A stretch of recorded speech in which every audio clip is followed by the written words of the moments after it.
Take a look at this graph. It's one of the most disturbing and predictive I've ever seen. And it sort of flew under the radar when it was published by Pew Research Center in October of 2017. This is the change in the rate of political polarization on the left and the right. Throughout history, the extreme left and right have had a couple different names. We now call them woke and MAGA, and they are taking over their once sensible parties.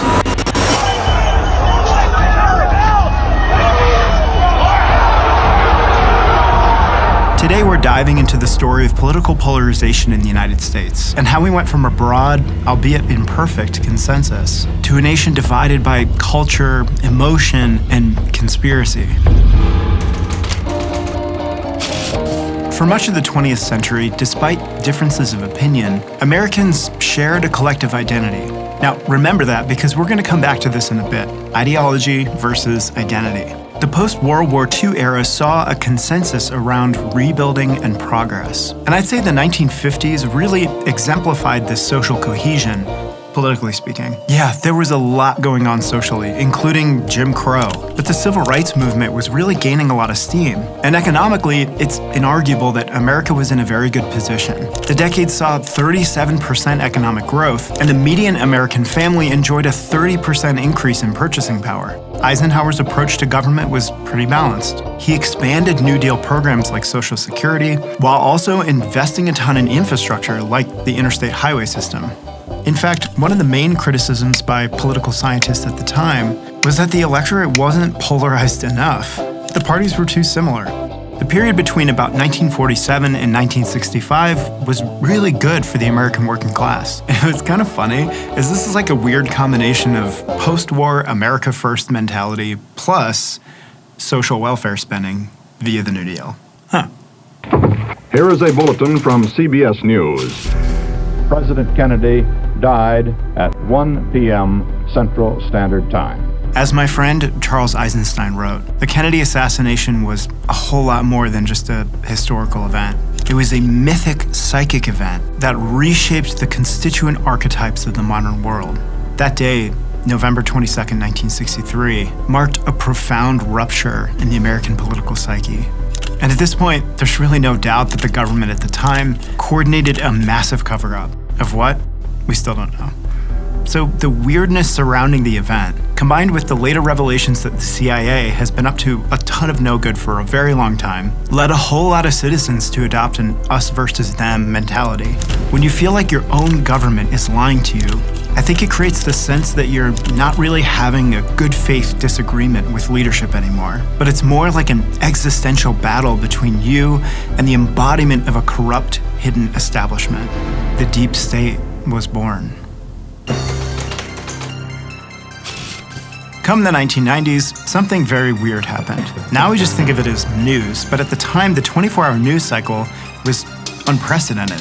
Every hour, on the hour, 24 hours a day. Just an explosion of news. And the proof point for the effectiveness of this system was Monica Semil Lewinsky. Okay, so it worked really well for them to cover the Lewinsky scandal all the time. I mean, everyone had an opinion about this scandal. And I remember a lot of folks at the time feeling like, I don't really care what this guy does. I just feel like he's a good or not good president. But this became the obsession of Republicans at the time, which led to an impeachment in 1998. Republicans seized on Clinton's character, and Democrats said the whole thing was just a partisan witch hunt. Where have I heard that before? I think it's all a witch hunt, that's all. I think it's a witch hunt. It's a pure witch hunt, it's a hoax. Witch hunt after witch hunt after witch hunt. So the country was obsessed.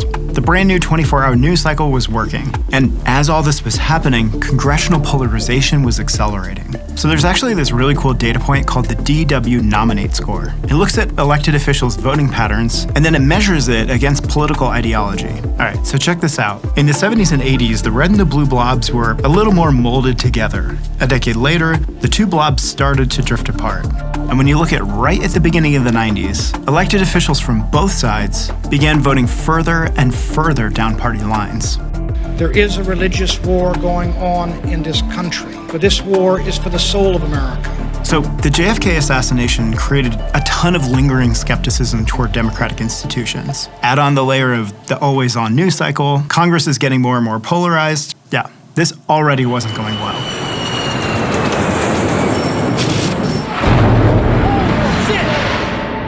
the vast majority of us in this country remember exactly where we were on September 11, 2001. Now, this was an incredibly collectively emotional time for the country. Fear, anger, hatred, patriotism, all of it. But something happened. We introduced a word to the public lexicon that we just didn't have before. Terrorists.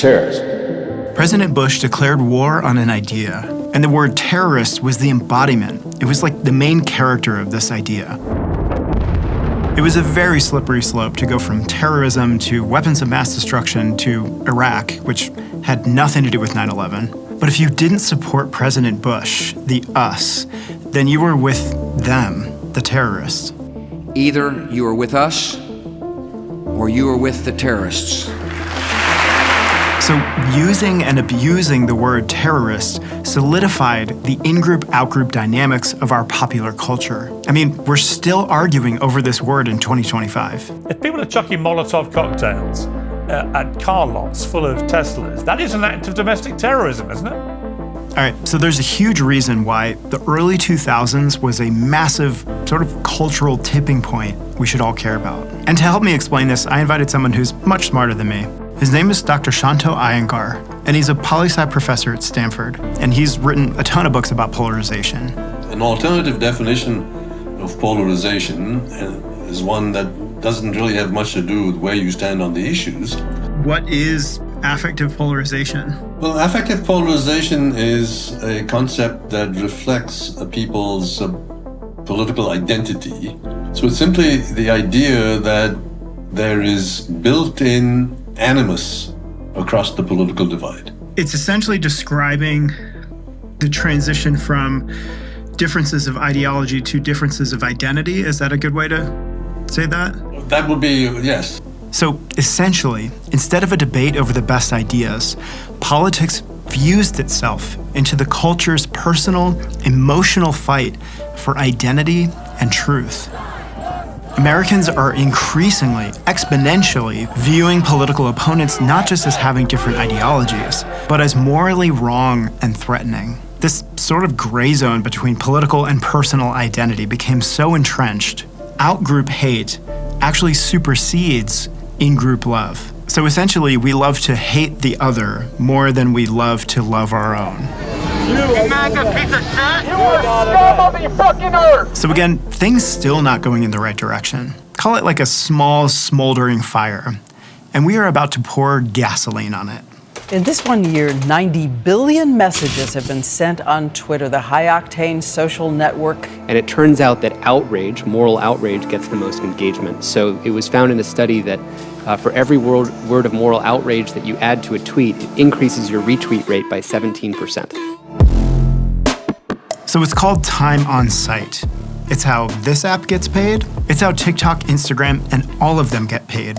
Social media algorithms do not reward nuance, rigor, dispassionate debate. In other words, the polarization of our society is actually part of the business model. These platforms are rewarded to give you the most sensational stuff. So there's tons of data around this. Research published in Science and Nature in 2023 revealed how social media algorithms significantly shape people's in-life experiences and contribute to ideological segregation. Facebook's own internal studies confirmed that 64% of all extremist group joins are due to our recommendation tools, predominantly through features like groups you should join.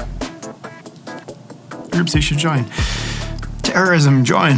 And a former Facebook AI researcher confirmed that models that maximize engagement maximize polarization. Put simply, people just like outrageous shit. Peacefully storming the cap. 1 second. Please just yes Peacefully. or no. But there's an extreme vicious cycle here. Divisive content generates more engagement, leading the algorithm to recommend even more extreme viewpoints over and over and over again. And you can see why rationalizing crazy behavior is actually quite easy in that cycle. Like burning down an American car dealership to make a point. There's some kind of mental illness thing going on here, because this doesn't make any sense. I feel like the vibe check of this video is that this is pretty dark, but it kind of is, so sorry. Okay, so to recap, you have a culture that is primed for affective polarization, hardcore in-group, out-group dynamics, and then douse that society in time-on-site algorithms, and you have today.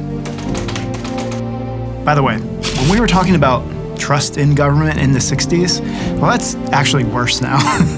Just last week, the New York Times published a piece which detailed the degree to which our government conspired to hide critical information about the origins of COVID-19 from the public. The Democrats in particular got like PhDs in gaslighting. They categorically dismissed any lab leak theories as conspiracy, which we all know how that turned out. The FBI has for quite some time now assessed that the origins of the pandemic are most likely a potential lab incident in Wuhan. This does not help.